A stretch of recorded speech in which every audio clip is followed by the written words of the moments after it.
Gribat zināt, kas ar valsti nav kārtībā, paskatieties, kādus strīdus skata tiesās. Es diezgan nejauši nonācu jurisprudencē. Bija juku laiki. Es biju ļoti ziņkārīgs, man ļoti viss kaut kas interesēja. Tāpēc es turēju jurisprudenci arī daudzās vietās ārpus Latvijas. Advokātu nozarē, un tā ir birojas. Un caur birojas es ļoti daudz ko redzu, kādām grūtībām, problēmām un riskiem saskarās uzņēmēji, gan arī ārvalsts investori. Ja jūs gribat zināt, kas ar valsti nav kārtībā, paskatieties, kādus strīdus skata tiesās, kādus strīdus skata iepirkuma uzraudzības birojā, kādus strīdus risina pašvaldības. Piemēram, ļoti daudz pieļautas kļūdas.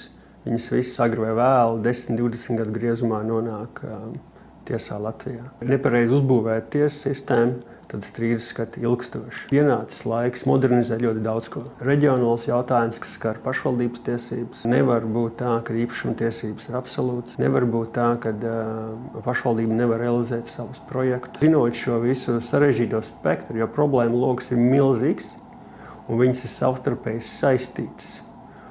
Un man ir viena no unikālajām iespējām redzēt, kā šīs domino strādā. Tad, ja tu atrisini vienu problēmu, saskaries ar nākamo un otrādi. Viena problēma rada nākamo problēmu. Latvija kaut kādā pilnīgi neizsakamā veidā ir nonākusi tādos zirnekļu tīklos, sapinusies un nevar pakustēties ne uz priekšu, ne atpakaļ. Mēs varētu būt tie, kas sāk šķetināt to vaļā, sākot ar mazām problēmām un varbūt arī tādā veidā vienlaicīgi atrisināt kādu lielāku problēmu.